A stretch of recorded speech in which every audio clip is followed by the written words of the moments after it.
Hello, friends and fellow aliens. My name is David. I am an INFJ.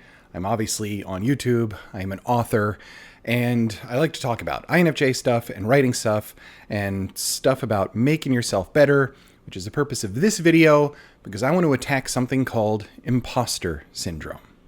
I did a video on this way back in the day, and I touched on it a little bit and just some of the things about it, but I kind of wanted to go for a more comprehensive route on this one. So there's 4 things that I would like to cover. The first is, what is imposter syndrome, right? What is it? If you're looking it up and you found this because you're searching for it, you're one of those people that knows. You know, and you know how much it sucks to be suffering from imposter syndrome. The second thing I want to cover is who this affects, because I think just about anybody in their life will at some point run into some form of imposter syndrome. And so this is really important. And a lot of times it affects professionals in almost a more heavily weighted way than it does anyone else. So it's tied directly to achievement. The third thing I want to cover is why. Why does imposter syndrome happen? And what is kind of that root cause of it? And why does it occur in you? Why is it part of your thought process? Why the hell do you exist, imposter syndrome? Just why? Lastly, most important, how to get past it. I've been doing a lot of reading on this sort of thing and just trying to get some ideas of my own in there. And I'd like to share with you some of my own experiences dealing with imposter syndrome, because let me tell you, I have been and still am to some degree suffering from this to a really great extent. And it absolutely sucks, and it's kind of there. But I feel like I have some kind of a hold on it at this point, so I'd like to share some of that with you, and hopefully some of my experience can help you. Before we move on to the definition at hand of what is imposter syndrome, please, pretty please, like, subscribe, hit the bell, and all that kind of stuff if you like this video, and hopefully you do, and my channel. Everybody's welcome here. If you would like to support me, consider buying this book on Amazon. It is called The Caretaker. I wrote it. It's 350 pages. There's an INFJ main character. It's a supernatural story, and it's really cool. Great reviews. So please, pretty please, link is in the description. Check it out. If you're not into that sort of thing, but you're like, hey, I want to support you because your videos are cool, and I want to help you create more content like this, my Venmo and my PayPal's down there. If you just want to buy me a cup of coffee, I would greatly, greatly appreciate it. Moving on to the topic at hand. Imposter syndrome. So what is it? I think you can pretty much break imposter syndrome down into something really, really straightforward, which is this feeling as if though you are a fraud and your accomplishments were not earned. Think about the implications of that for a second.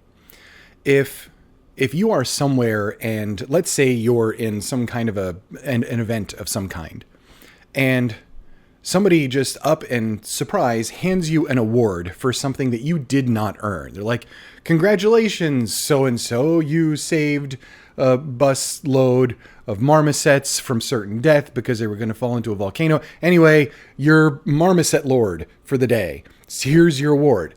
And you're like, well, shoot, I didn't actually do that. Like, that was my buddy Jim who saved the marmosets. But, like, you're going to get this award. Now, obviously, if you took it, which you shouldn't do. I mean, maybe it's like a cool, like, golden marmoset, but whatever. If you took it, that's something different. But the feeling of having something given to you, some kind of an accolade, some kind of an accomplishment that you didn't earn is really kind of crippling. It's a terrible feeling. Terrible all the way around, because you know deep down in your heart, I don't deserve this. This isn't mine. Imposter syndrome plays with you, and plays with you in such a way that it convinces you that whatever you have accomplished and whatever forward progress you've made in your life, be it in your creative life, because this is something that artists, writers, painters, we suffer from imposter syndrome a great deal. Musicians, especially, all of these artistic types definitely feel this. If you're in that position where you don't feel like any kind of an accolade is well earned, that's imposter syndrome. You're like, you know what? I'm going to be found out. As soon as somebody that knows what they're doing looks at me, they're going to be like, this guy has no idea what he's doing. Why does everybody like him? So on and so forth. It's this umbrella feeling that you're a fraud and you haven't earned what you've accomplished, be it like, maybe using the excuse of, well, I just got lucky, which I'm very guilty of saying many, many times, but sometimes I just kind of feel that way. It's just that fraudulent feeling that I'm going to be found out because I didn't earn the things that I accomplished. Now look, this can lead to stress. This can lead to all kinds of anxiety, because now you get this in your head and you start thinking it over and over again. And now any other thing that you want to do, you're going to procrastinate on, and you're going to be hesitant to do it, because imposter syndrome is telling you that you didn't earn what you have so far. So now going out on a limb and trying something new, well, I can't do that because I don't know what I'm doing. I'm so stupid. I don't know what I'm doing, et cetera, et cetera. These are the phrases that you end up telling yourself to basically justify not doing a certain thing because you are afraid. You are afraid of being made out to be the imposter. Let's talk about who this affects. There's a lot of evidence to suggest that this affects people who are professionals, who are in a peer environment that's maybe slightly competitive. And it also affects people who had an upbringing that was very focused on accomplishment. Why would it affect accomplishment-driven individuals? Well, that's when you're trying to achieve high things and you're putting a lot of work and effort into it, and you are competing against other people that are really, really good at whatever that thing is. I can tell you, as a writer, it is very difficult for me to sit down and be like, you know what, I wrote something and what I wrote is really, really good, but I'm not Stephen King. I'm not James Patterson. I'm not one of those people. I'm not one of those writers. And so once you start to compare yourself and your accomplishments to the person that is beside you or behind you or in front of you or not staring back at you in the mirror, all of a sudden those comparisons start to get in your head. And when those comparisons get into your head, imposter syndrome is going to kick in, because even though you know that's not your path and you aren't that person, there's still this idea of I'm not good enough because I'm not that. Well, if everybody was saying, now look, I'm not like a huge fan of Stephen King personally, so like I'm just using him as an example, but like I'm fine. So as a writer, if you're comparing yourself to somebody like Stephen King or George R. R. Martin or whoever, saying that I'm not that, therefore my accomplishments are fraudulent and I'm going to be found out to not be as good as they are or as successful as they are, well, okay, fine. It's something that can kind of happen. It affects artists. It affects anybody that's in a field where there are other people doing those things and receiving accolades for them. So if you are at work and you're a professional and somebody in your department gets some kind of a promotion, imposter syndrome is something that can absolutely kick in, because it's telling you that either you didn't do that or you want to have that path and maybe you're not ready yet, but you're not good enough. And every little mistake is going to be highlighted and all this pressure is going to be put on yourself because you don't want to be found out to be the imposter. But the thing is, you aren't. This brings me to my third point, which is, why does this happen, right? This is an important question. Why does imposter syndrome at its core happen to you? Really, it's a form of self-doubt. It's saying that I'm doubting myself in order to protect myself.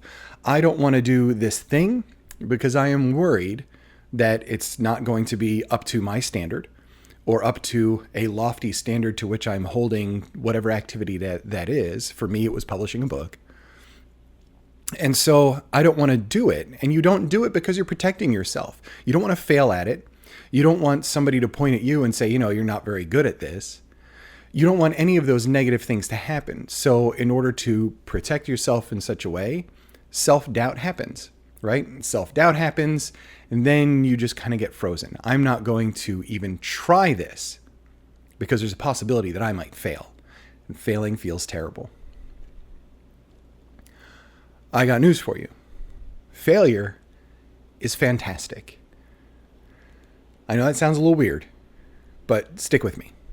If you don't stumble, if you don't fall, if you don't fail, you don't know where that limit is, and you don't know how or where you can improve.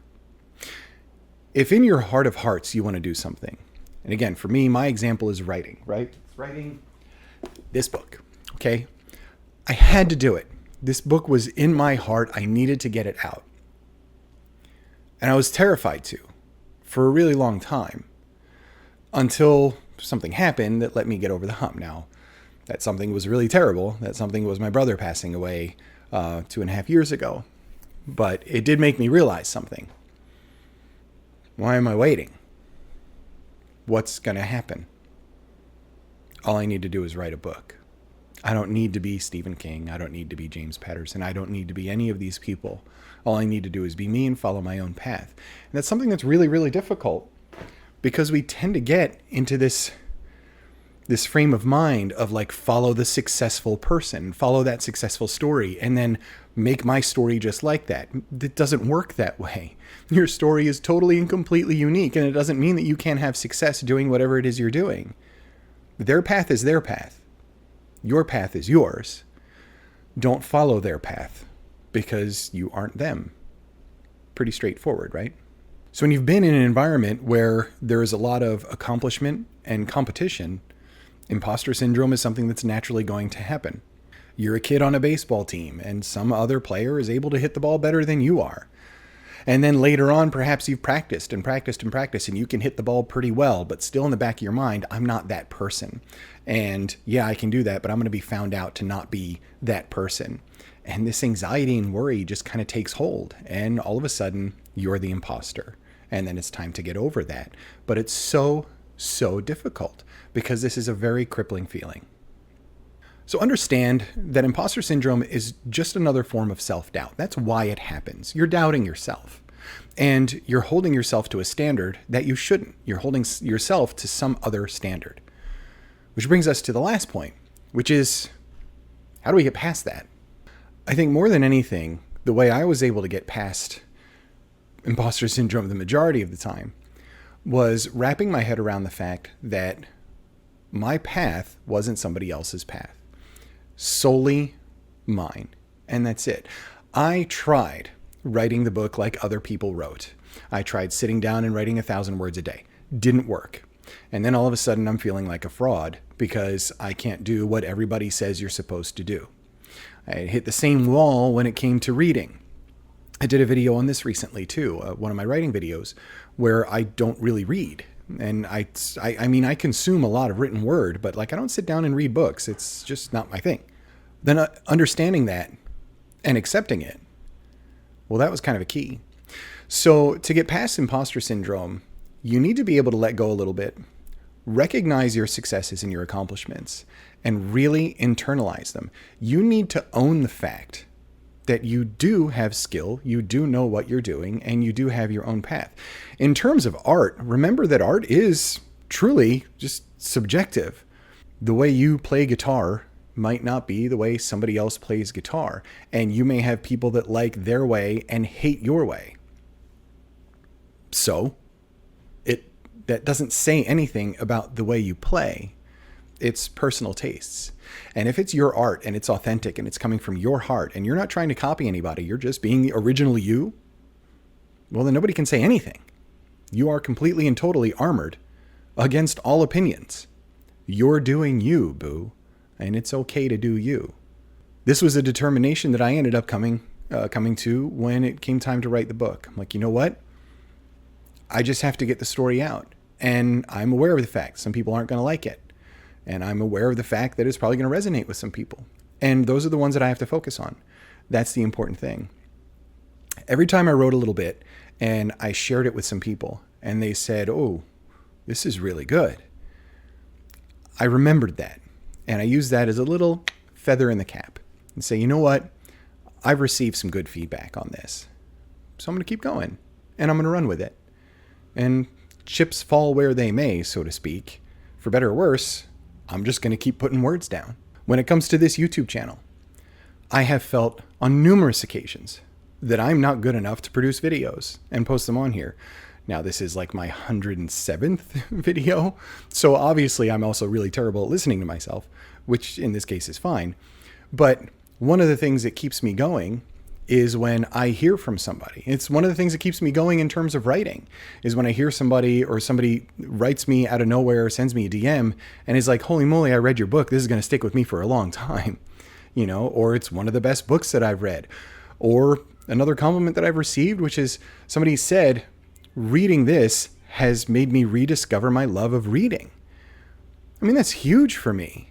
And that kind of thing keeps me going. And then I'm like, you know what? Sure, maybe I'm not any of these other people that I might compare myself to, but I'm doing pretty damn good. And I'm helping somebody else, and something that I created resonates. That's kind of awesome. So take those accomplishments and remember them and own them. When somebody offers you a compliment, don't say, nah, it's the whole like this old thing, oh, that shirt looks good. Oh, this old thing. No, don't do that. Shut up and say thank you. Say thank you, absorb it, understand that that compliment comes from that person's heart and that you earned it. Now you start to build those up. It's almost like having a little humble brag like session with yourself. Do you know what I mean? Like, hey, I heard some good things. When it comes to this channel, I have had people tell me from across the world, really, that something that I said has stuck with them. Something I produced helped them in their life, helped them with one of their relationships, helped them understand themselves better. I have had people say that they were suicidal and they found my videos and they felt seen and they felt understood and they're feeling better. When I think about that, there is no imposter syndrome. That's a fact. And I'm going to own that compliment, because that compliment came from somebody's heart, somebody who had a hard time reaching out to anybody but thought to reach out to me. And that's really, really important. So for you, you need to look for, recognize, and absorb these kinds of positive moments, these positive little things of feedback that are all around you, signs and signals that you feel good and that you have that skill and that you are worth it. Let that self-doubt go by the wayside. It's not yours to own. What's yours to own is the reality. It's the facts. And the facts that people do appreciate you, and that your art and your voice is very, very important, and that you deserve the good things that come to you. All you got to do is work hard, right? Put in some of that effort. Good things will come, and those are yours. Write them down if you have to. Remember them if you have to. Have a friend who knows and who can write to you and you can talk to or text with that says, I know you're feeling this way right now and you're feeling like a fraud and that you're not good enough. I need you to shut up because you're fantastic. Keep doing what you're doing.